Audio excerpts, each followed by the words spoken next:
You're watching HCAM TV.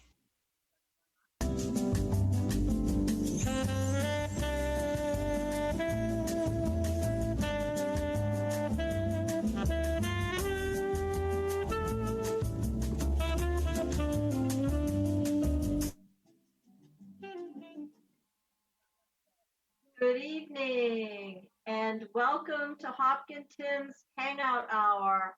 I'm Terry Malisi and this is the gathering in quarantine. Hi Mike, we have Mike Tarosian, production coordinator, hanging out with me. Hey, Terry, thanks for having me. Thank you for joining. So tonight's show is going to be an Indian dinner. Now, I was a little late coming to the game with Indian food, but let me tell you, once I did get there, it's amazing. All the spices and the different dishes. So I thought, hey, let me do a dinner um, like that. And India is in South Asia, and we all know I've been to Thailand. So India is on my bucket list, and at least I know I can survive the flight, right? Um, but anyway, tonight's menu, we're going to start with a cucumber salad. For dinner, we're going to have tandoori chicken with saffron rice. And then the dessert is going to be an Indian carrot pudding. So, as you know, I like to start with my desserts because they do take time, and this one certainly does. And what I have in front of me is 1 pound of carrots. Now, you can either chop them. I chop them in a food processor because I like a softer consistency, or you can use shredded carrots. So, whatever your preference is. And then here I have 1.5 cups of almond milk mixed with 1 cup of coconut milk. And that's where the sweetness will come from. And then I have the spice mixture. I have a half a teaspoon of ground cardamom, which is one of my all-time favorite spices in the cuisine. If you cook Indian, you'll know they also come in seeds, the seeds, and you can put them in dishes, and as they simmer with the dishes, they get nice and soft, and it's just an explosion of flavor. It's really beautiful. And then I have 1/8 teaspoon of ground ginger. I have 1/16 teaspoon of ground cinnamon, and then 1/16 teaspoon of ground cloves. And I'll tell you what, you smell this and it smells like fall. It just, although even though we're heading into the warmer months, it's a welcoming scent. I have butter here that I will throw in and in the pot, and raisins to top it off with. So I'm going to turn on the heat. And basically, what you're going to do in a saucepan, you're going to put the milk, and then you're going to put the carrots, and you're going to mix that up. I don't know if you can really see it here, but you get that going. And then what we're going to do is put this on the stove. And I'm going to use a whisk because it doesn't, the whisk doesn't heat up. And so you won't burn yourself, which is always good. So this is going to pretty much simmer for, I want to say 20 minutes. After 20 minutes, I'm going to add the butter and the spices. And then I'm going to simmer it some more, stirring frequently until the milk evaporates and you get a nice pudding. And then we're going to top it with the raisins. So I'm going to put the raisins off to the side for when that happens. And I'm going to put this by the stove. And so you see how quick and easy that was? Quick and easy. That is the longest thing to make, correct? Sorry? Being quick and easy, that is the longest thing that takes for this whole meal, correct? Yes, that's correct. Because it takes time for the milk to render down to make the pudding. So that's just going to sit back there. I'll continue to stir it and keep that going, which is kind of fun. And then we're going to be on to our next dish. Now, I'm going to put my pan here. So Terry, while you're getting ready for the next dish, I just want to remind our viewers, you can chime in on YouTube, put up your comments, and we'd love to hear from you if you have any questions. And if you look down at the bottom, scroll down, and you can take a look into the description area. Not only the ingredients are there, but the entire recipe on the whole how-to from start to finish. Everything is on there. Sounds good, Mike. Sounds like a plan. Because, you know, when you see this in production and being made, I know you're sitting there and you're salivating. It's like, oh my goodness, I'm gonna have to try that. Well, So after last week, I did learn I ate before I watched the show because I was so hungry I couldn't wait to sign off and run to that refrigerator. So thank you. I know, and I apologize for that. But I did learn my lesson. But as we know, social distancing and quarantine might be starting to open up in phases, I understand, but hopefully, you know, things will get to a new normal and we'll be able to start celebrating, you know, things like we used to. So here, what I have is, these are ingredients for the marinade for the tandoori chicken. And I'm going to preheat the oven to 400. Okay, that's good. I'll turn on the fry pan in a minute because I already sprayed it because we're going to brown the chicken. But this recipe, you can marinate this chicken 5 minutes or overnight. Now that's perfect for quarantine, right? Because if you're working around the house and you only have 5 minutes to put something together, this whips up and you're ready to go. However, if you do have a little extra time and you want it to marinate longer, this is the recipe. And what I did here is I took the chicken thighs and I splashed the meat through the skin so that the marinade would seep into the meat. Okay. And for the recipe here, I have 1/3 cup of lemon juice, 1 small cup of onion chopped. I've got 4 cloves of garlic chopped. I have 1 cup of plain yogurt. And then for my spices, again, it's another mixture of wonderful spices. I have 1 tablespoon of grated ginger, 3 teaspoons of ground cumin, 1 teaspoon of salt, and a 1/4 teaspoon of paprika.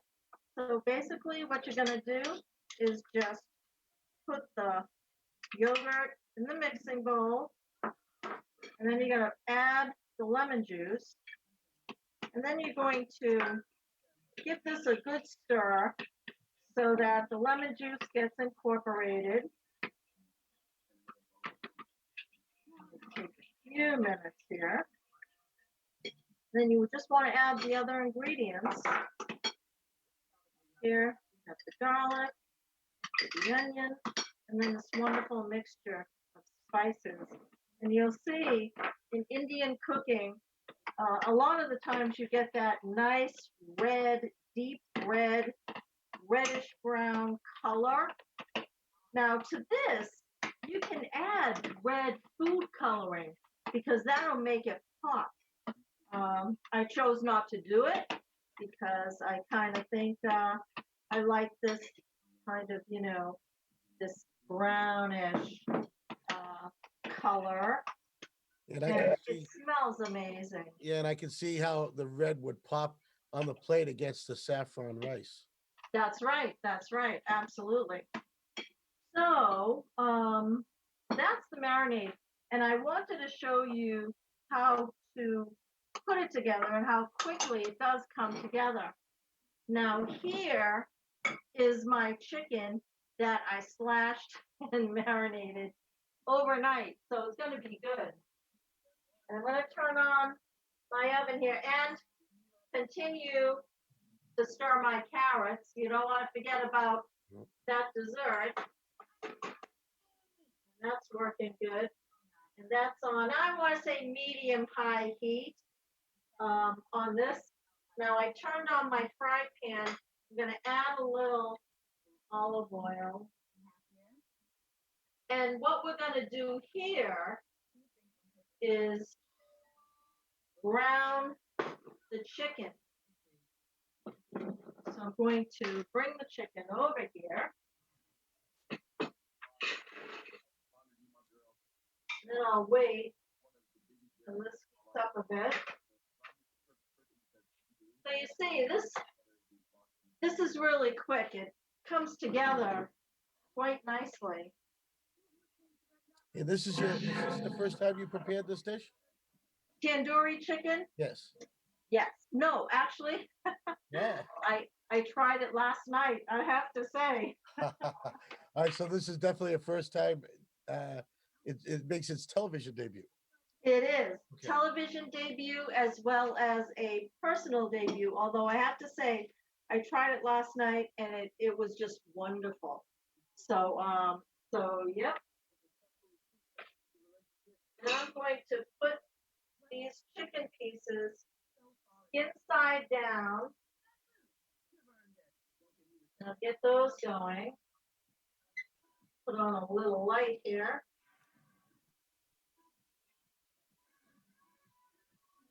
Okay. And I have 6 pieces.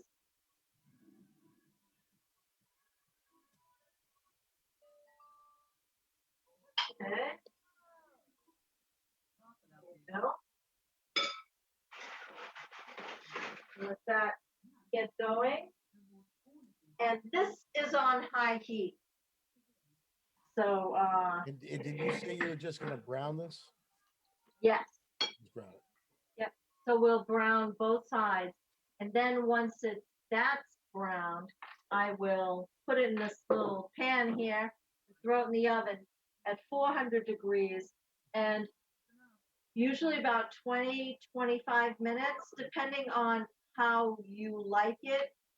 Could even go 30. You want the crisp skin and nice. So my knowledge in food is usually pretty good, but I know the least about Indian food. So my question is tandoori chicken always a thigh, or could it be Oh no, it no could be any, anything. any part? You just happen to choose thighs. Absolutely. Why do you like that? You like thighs better than the others, or No, I like it all. yeah? I really do. But oddly enough, this recipe called for chicken thighs. It does. Okay. Yeah, it did.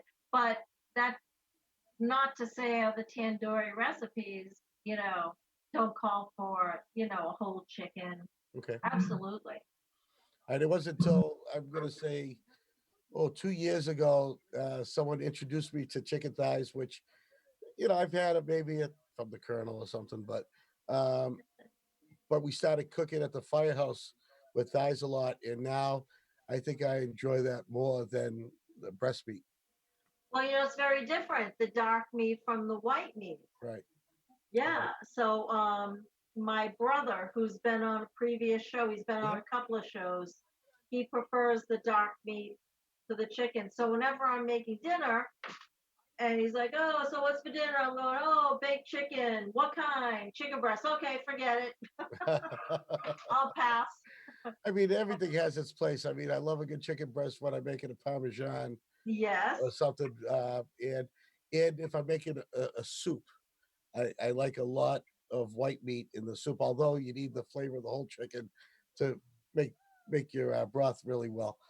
Really, I think tastes great. But I do like my white meat in the soup, and of course, my chicken parm.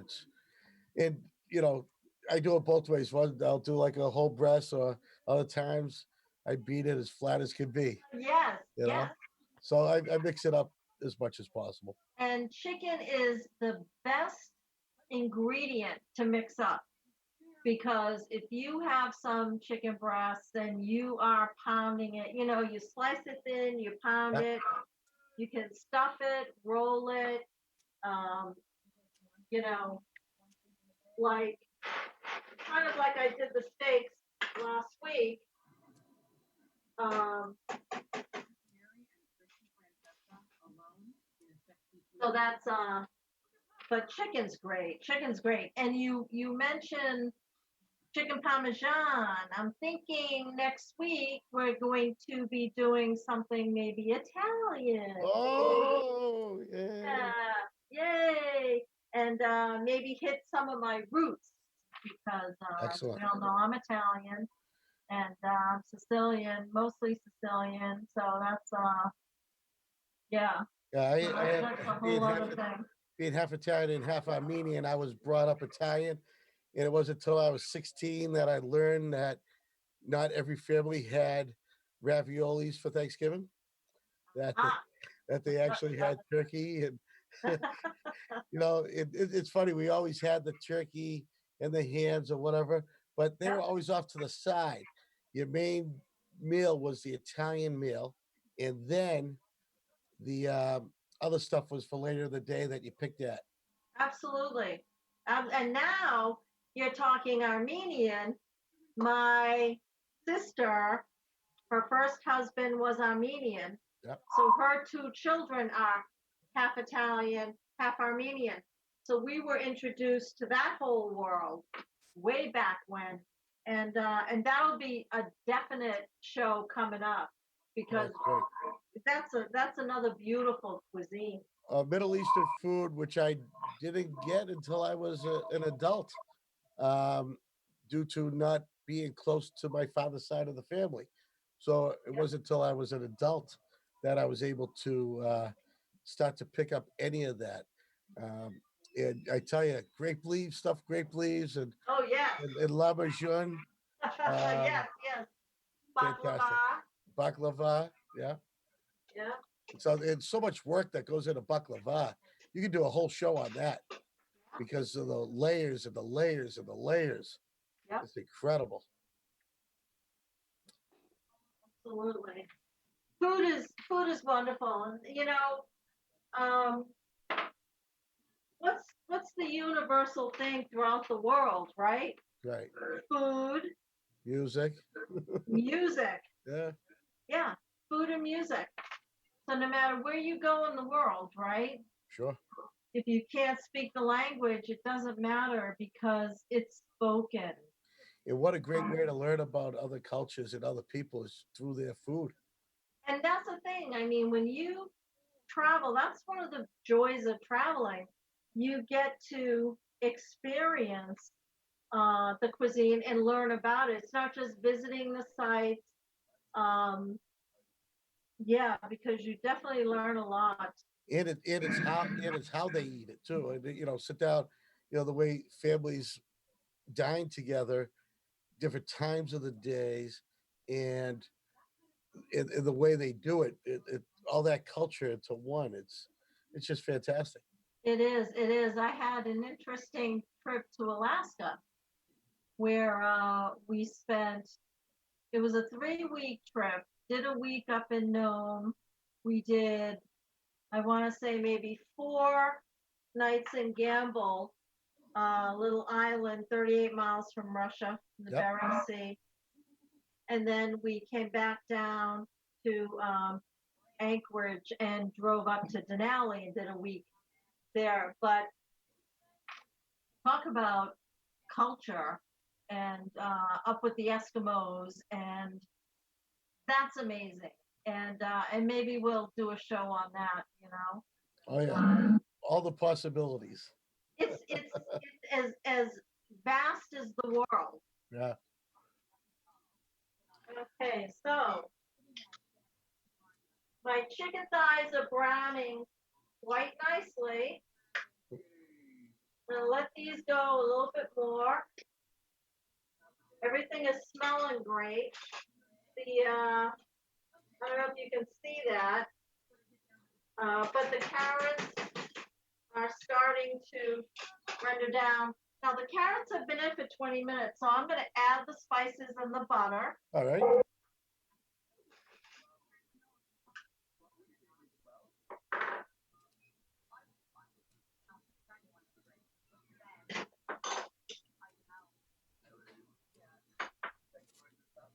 Okay, and give that a good whisk.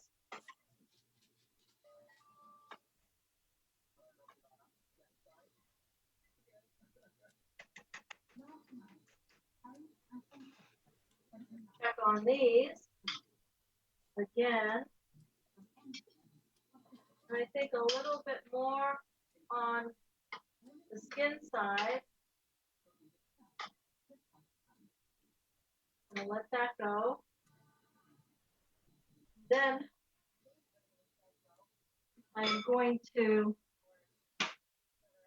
while I'm waiting for that to brown, I'm going to introduce you to saffron.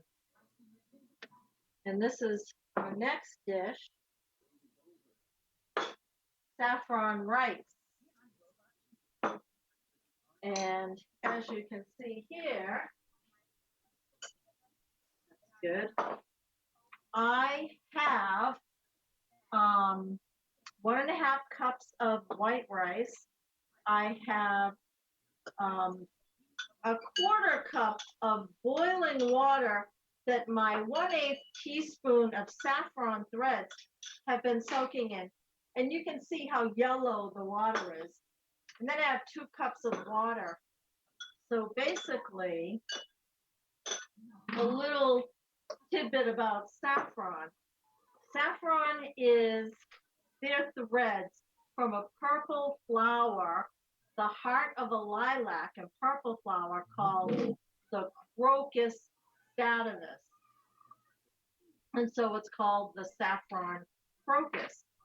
And as you can see now, you've seen me cook my paella with this, bouillabaisse, but you see it's stored in this little envelope and it will last you forever. I know I said that before and I say don't quote me on it, but literally they do.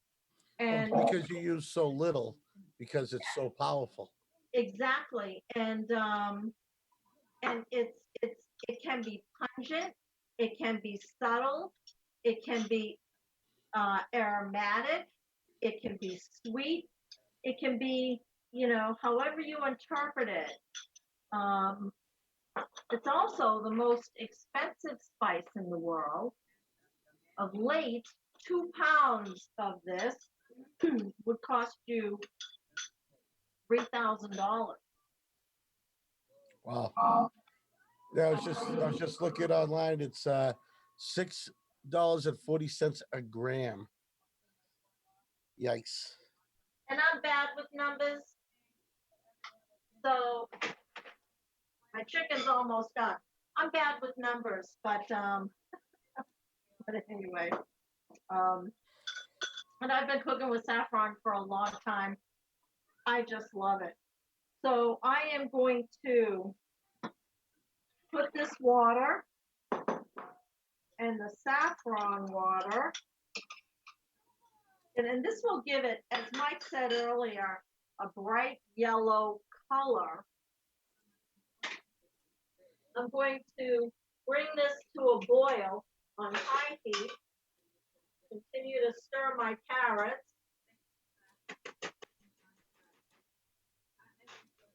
And then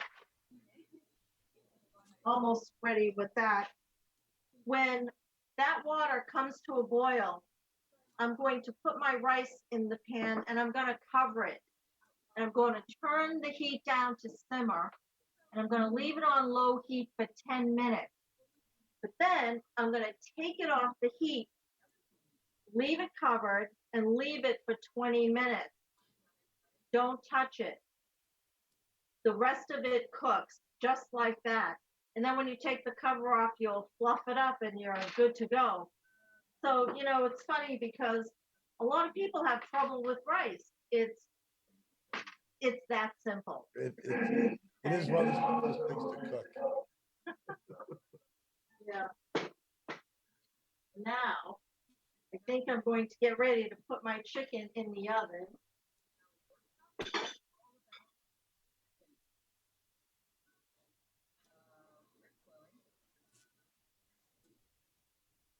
That's looking good.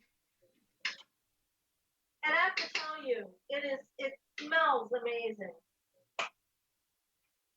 And that's I don't know if you can, how much you can see of this, but you can see even the liquid in the pan is resembling somewhat like the saffron.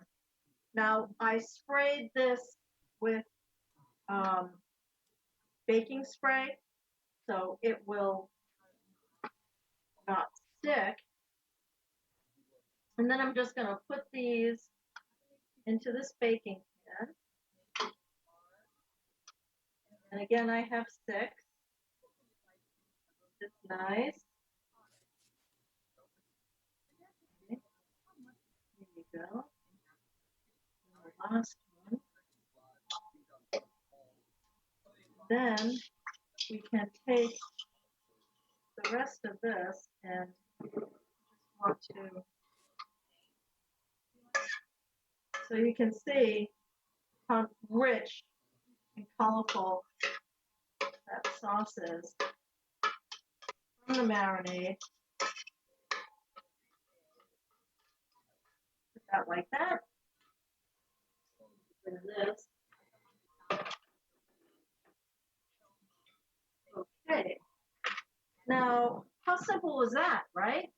Yeah. I could do that. Exactly. I could do that. Sure. That's right.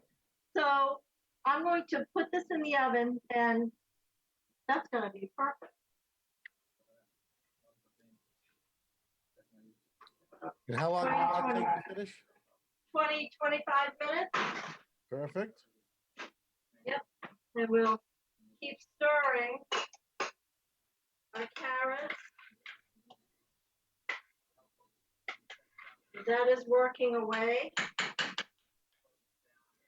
And then this is coming right along. The rice is the rice water I'm waiting to boil. So you want to make sure that's boiling when you throw. Now, do you when it's boiling, then you add the rice? Do you bring it to a boil before you bring the heat down, or do you keep it at that heat until you take it off? Nope, you bring it to a boil, you add the rice, cover it after you stir it all up. Yep. Cover it, then you turn it down. Gotcha. To simmer, and it'll simmer for 20 minutes. Right. And the beautiful thing about it is, if it takes longer, you know, for you to prepare the rest of your meal, it can sit there as long as it's covered. It's going to be fine.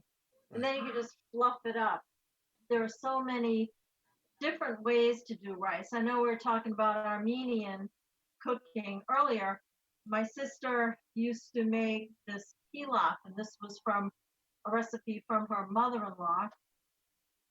And homemade Armenian rice pilaf, where you get the vermicelli noodles, Yep. and you would brown that in butter, and then you put your regular rice, and then you put chicken stock in. Right. So, you know, we're all used to Near East rice pilaf because it's fast and it's all prepared. But that's the homemade way to do it. And when we do Armenian cooking, I'll do it that way, and you'll see how easy that is. Excellent. But rice is good, and the one of the main ingredients for my favorite dish for entertaining paella. Right. And I've done 2 shows on paella, Mike. One of them's the lost tape. So we have to get. Yeah, we gotta get the last thing. I have them here. All we have to do is bring them in the station and revamp it. Excellent. But I'm gonna turn the oven on. The timer. And I'm gonna put 25 for that. My rice water is boiling. Add my rice. I'm going to mix it up. Mix it up. So that chicken will be just in time because we have 30 minutes to go. Yeah. We're right on schedule. Perfect. And so then I'll cover this. And then turn this down to low. And in fact, I'm going to set the timer to 10 minutes. Because when that's done, then we'll know we have another 10 minutes for the chicken. If not, 15 or whatever, but it will be pretty close. So that's saffron, one of my favorite things. And then we have cucumber salad. Ta-da! And this is very simple. So what we have here is a cucumber. And then I have 1 tomato chopped, a very small red onion chopped. I have how many? I have a half a teaspoon of dried dill, which again, another one of my all-time favorite spices. And then 1 teaspoon of sugar. And I have 2 tablespoons of white wine vinegar. I do have other types of vinegar. Just so that you can see I do. Oh, yeah. Also have the red. I have the balsamic too. And I also have the glaze. I don't know if you can see how thick this is, and this is for another show too. But this is balsamic glaze that when you're doing maybe on that Italian show that we're gonna do. Caprese salad. Oh, This is what you drizzle over it, okay? Yep. We'll use burrata, mozzarella. Mozzarella. Yep. Because it's soft and gooey and just beautiful, and with the big beefsteak tomatoes. Yeah, so tasty. Very tasty. Yeah. So let's see. I'm going to get this ready. And so what we're going to do here is just peel this cucumber. Once I peel it, I'm going to slice it in half. I'm going to hollow out the seeds, and then I'll slice that. Okay.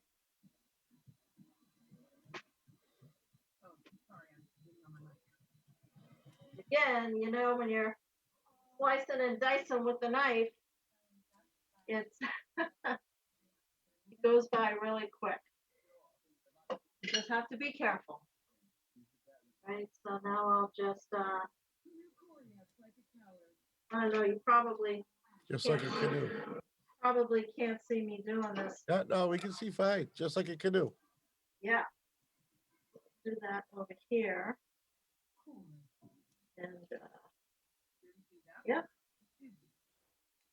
Another good canoe type vegetable would be Belgian Endive or Endive, however you say it.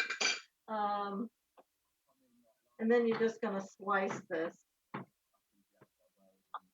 But the Belgian Endive, that's another great vehicle for serving things because that's like a little boat. Now, when you make different salads, that's going to determine whether you leave skin on the cucumber or some skin. Like uh, like when I make a salad, just your basic garden salad for Italian dinner, I usually probably take my knife and peel three stripes down, Yes. and then cut it in half. And then sometimes I'll even take my fork Yeah. and I'll dress up the edge. You know. So Absolutely. And why in fact, yep. why in this salad is it important to take out the seeds? Why is it? Yeah. Um, I don't know. Because I don't always take out the seeds. Yeah, that's why I was asking. First Yeah. time I saw you take out seeds. Nope. And it's just for this recipe. Just a recipe. Okay. Yep. Yep. And it could be an Indian thing, Sure. but that's what the recipe called for. And my mother used to score the cucumbers with the fork. Yeah. And I want to say I did that on a show myself. So here you have this nice, and this salad's very refreshing. We're going to add the tomatoes, to say the least, pretty too, Right. Then you have the red onion. We'll put the sugar in there. And I'll tell you, I could smell dill all day long. Now, Mike, I'm going to test your memory. Okay. Do you remember in Hopkinton years ago a restaurant called Sampson's? Yes. Yep. That's where the Hallmark store is now. That's right. That's right. I'm going to add this the vinegar here, and I'm just going to mix this. But Sampson's was a Hungarian restaurant downtown Hopkinton, Right. and back in the 80s, gourmet food was sparse. I mean, it was not as it is today. And Sampson's was a fine dining restaurant, and they had a dish that they used to prepare with dill, and it Yep. would be their squash side dish, which just kind of like put me over the edge. But of course, dill goes great with salmon, a lot of things, a lot of things. But how simple is this, right? It's easy. There you have it, easy peasy, all done. So I'm just gonna clear this off. Check my carrots. I've got 4 minutes to go with the rice before I pull that off. All right. And let that sit for the remaining 20 minutes. That's good. I'll make a little room here. So do you remember the restaurants after Sampson's? Oh, well, if you're talking restaurants, of course the Sticky Wicket. Oh no, I meant the ones in the location of Sampson's. You remember the two? I think there was two after that. Oh, refresh my memory. So one was Trumpets, Okay. I think, which was after Sampson's, and then Foxy's. I was probably so bummed that Sampson's went away. It just never went back. So and then it was after Foxy's is when they did the big expansion on the drugstore, Hopkins Drug, and then it turned into a Hallmark store with a little Brigham shop in the back. Yeah, yep. Yep. And if you want to talk a little history of restaurants with the Sticky Wicket, Sticky Wicket. when that got sold, it became a Chinese place, then it became a Mexican place. And when that Chinese restaurant came to town, it was the same time as the Dynasty, and we went from having, let's see, a couple restaurants and a pizza place to having two Chinese restaurants, which were never here before. And Yeah. So we had those two. Yeah, I remember. Yeah, because it was the same time. Yep. And we also had the North Pond House Oh, right up the street from here. North Pond House. And then when that went away, then it became, what did it become? It became a couple of things. It was Marathon. Yep. Yep. And then Cove. correct. Yeah. Yeah. Yeah. O'Toole. Yeah, it was O'Toole's. North Pond House, O'Toole's, right. Same Right. same thing. Right. And Right. which was a great time. That O'Toole's place was fantastic. Nice place to dine.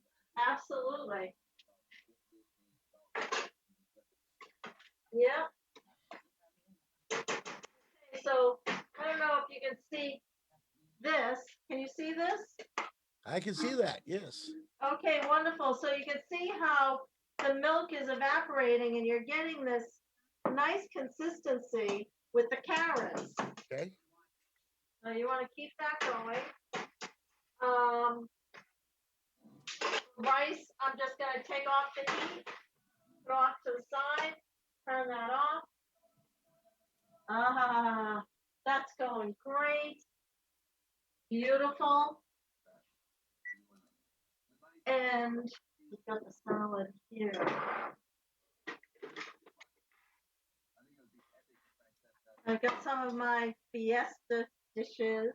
There you go. My grandmother. Yeah, boy, I'll tell you.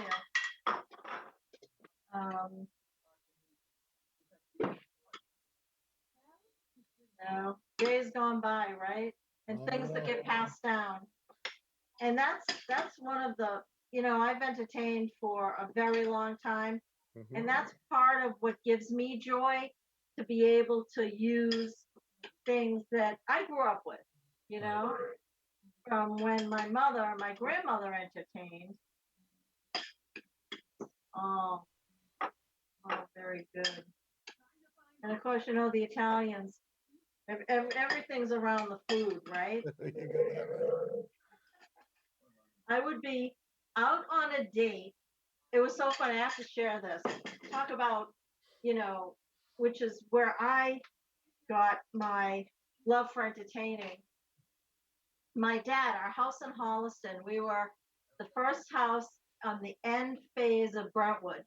So we had a colonial. And we came from the city. So here I am, 13 years old, this city girl, right? On this street, we moved into Holliston, no street lights. First night I was there, it was like, and we're the first house in that last phase. Sure. And I was lying in bed going, where are the buses? Where are the planes?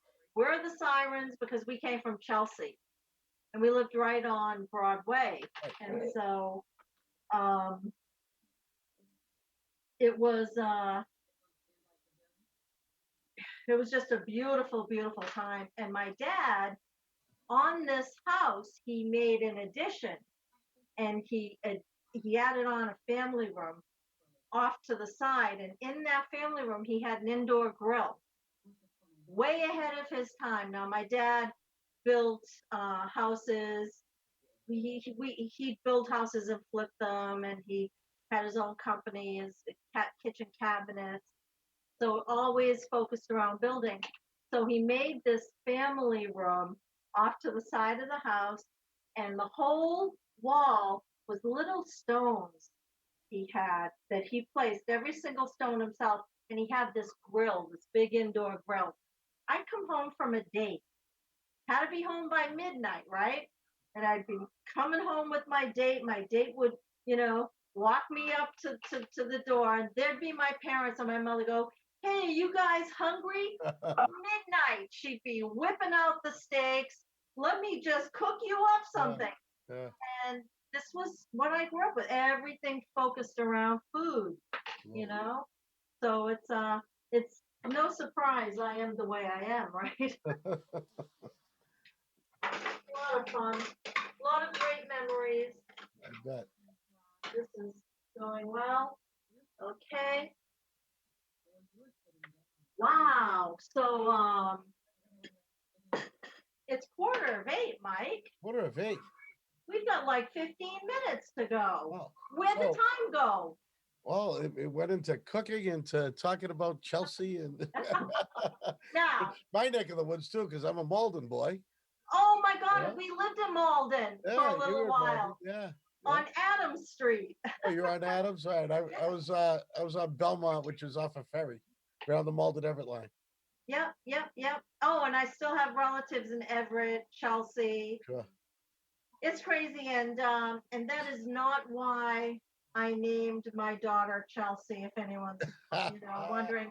And now that I'm mentioning Chelsea, her birthday's tomorrow, so shout out to you, Chelsea. I'll toast you too with HCAM a little later. But it's Chelsea's birthday, so happy birthday! I love you, baby Nice, girl. nice little milestone birthday too, right? Yeah, 30. That's 30. right, Great on. absolutely. Yeah, so It still seems like yesterday she was just kicking that soccer ball around on the court I know. with Stephanie and Bindi and Errol and Yeah, all them. yeah, hitting that softball. But yeah, when she was born, we were gonna name her Rose. And when she was born, her dad said, "Ah, there's that sound." There's the pop we like. um, her dad said, Rose sounds like a little old lady. We can't name her that. So okay, 4 days later, they were still trying to, think of a name, and I'm reading from the baby book out loud now, and it's saying, do you like Courtney? Well, I do, but there were already 3 in the nursery, and I like to be different.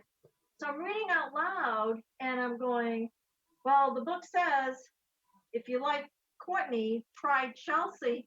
And her dad was like, that's it.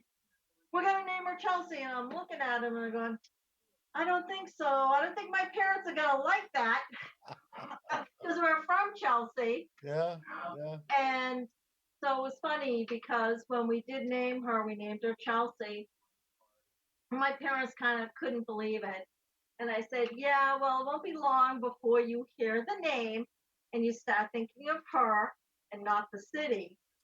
So that's a story about Chelsea. And if she's watching, she's probably just shaking her head. Yeah. Oh boy. I think she might have left the room even. That's okay. That's okay. So now you chose a white wine, right? I did. I did for the chicken. Yep.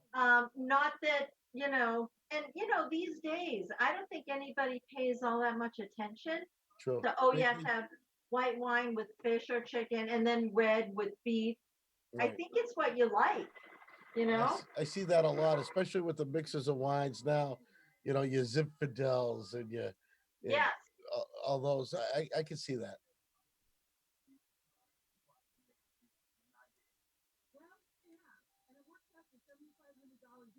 Now, I apologize because I don't know if you can hear my fan on the stove. Nope, can't hear it. Oh, that's good because it automatically kicks in and there's no way I can turn it off. So there you go.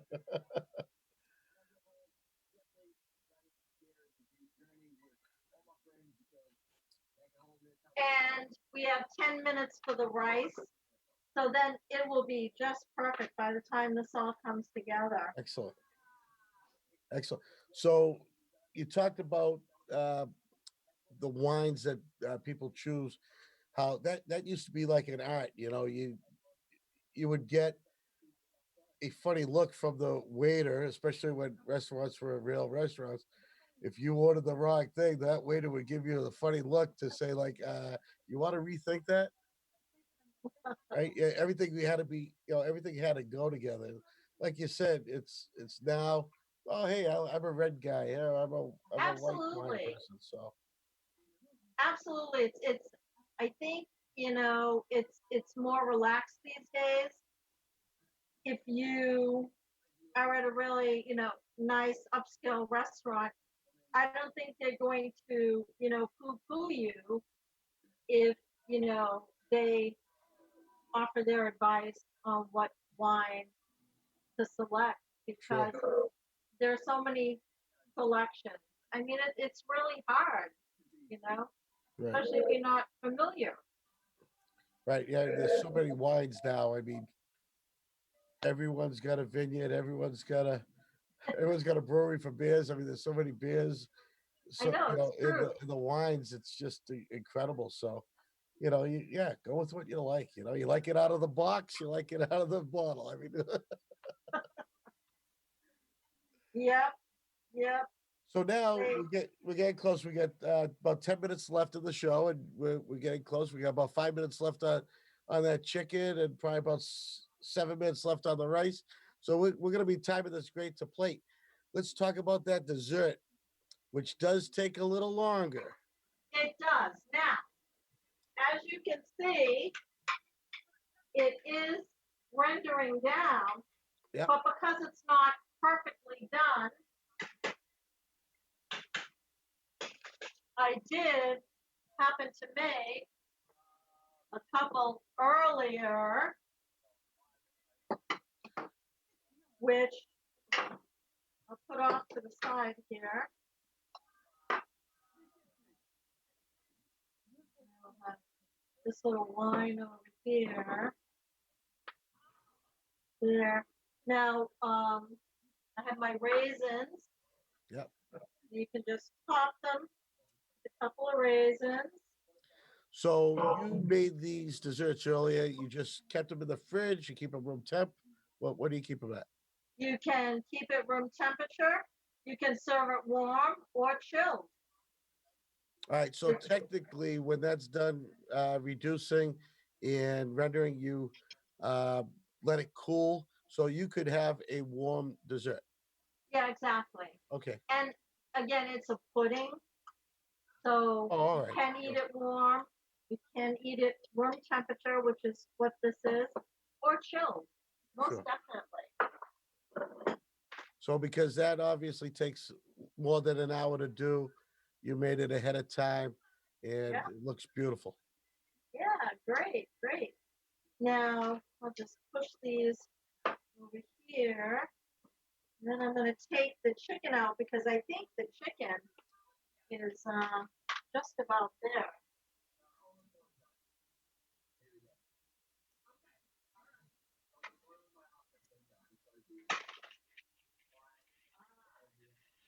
I don't know if you can hear that.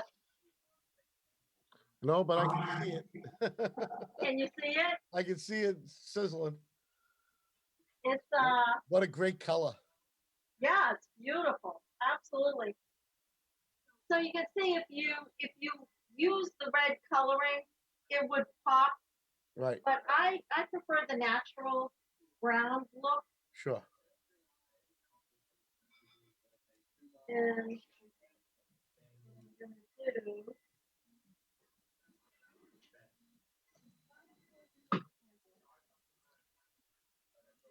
here.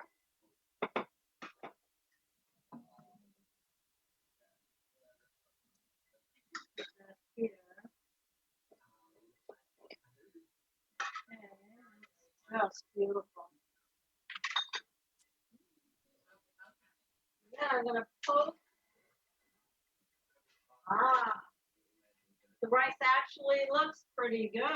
All I'll right. give it maybe 3 more minutes. Yeah, give it 3 more minutes. You don't want to remember you're still gonna eat this, so you want it right.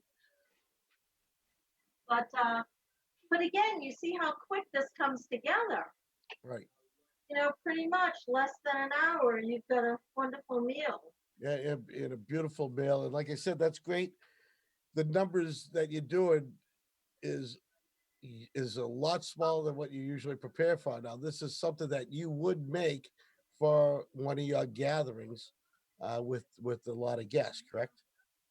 Absolutely. When I work full time and I work in Wellesley, so when I come home, that's how I de-stress.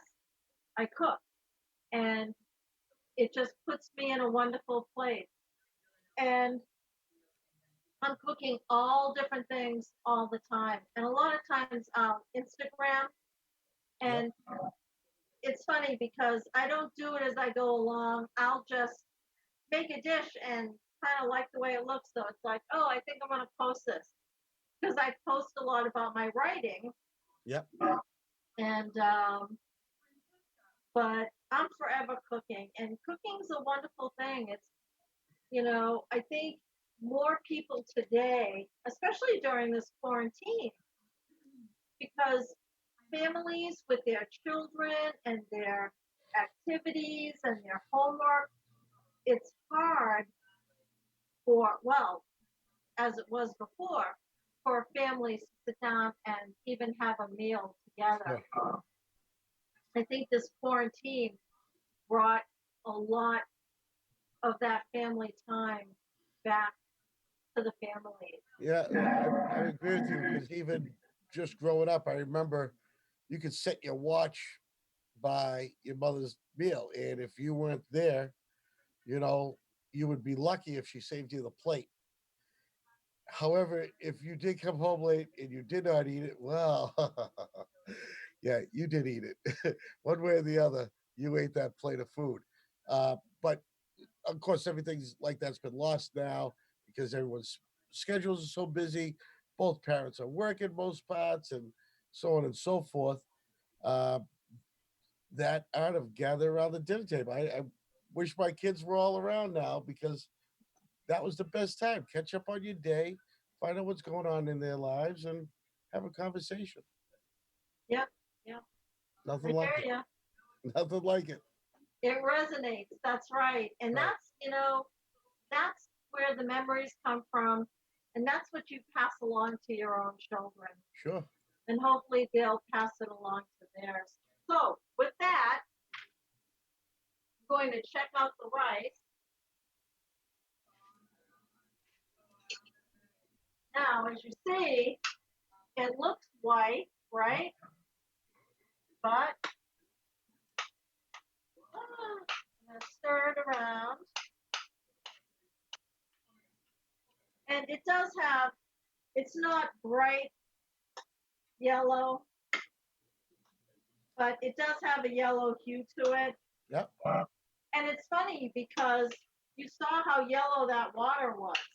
Right.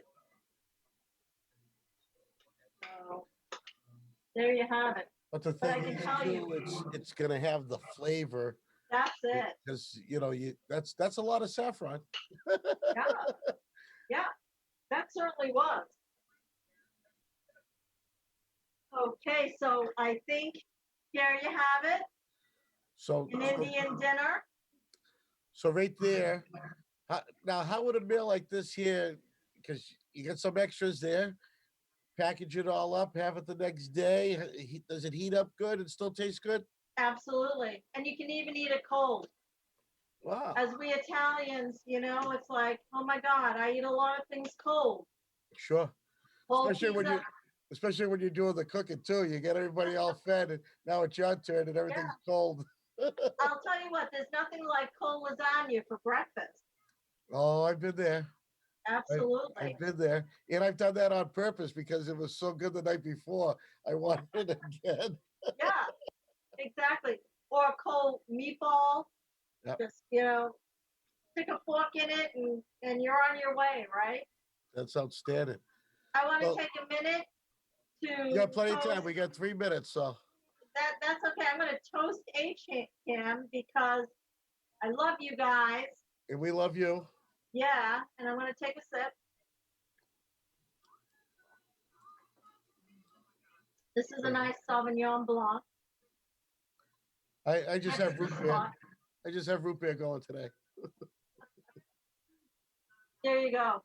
So next week we'll be back with another show, and it's looking like it'll be an Italian dinner.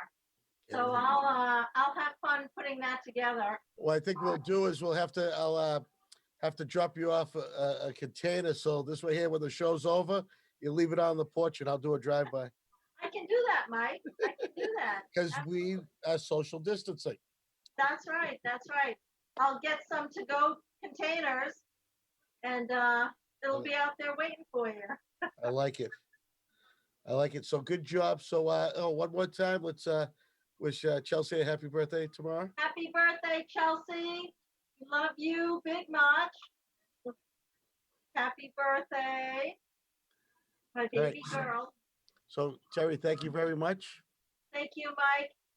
Have a good And day. thank you for joining us at Hopkinton Hangout Hour, the gathering in quarantine.